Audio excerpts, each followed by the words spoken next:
به نام خدا که یزدان پاک از میان گروه برانگیخت ما را ز البرز کوه. من هشتگرد را دوست دارم چون در کتابی به نام نغز متعلق به 900 سال پیش به نام آن اشاره شده است.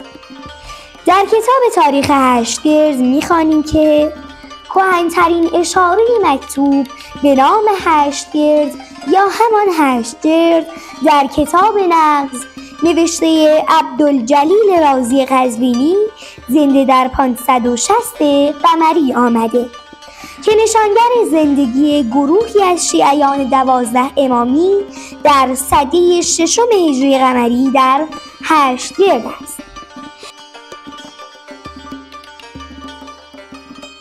17 آذر ماه روز فرهنگی هشتگرد گرامی باد.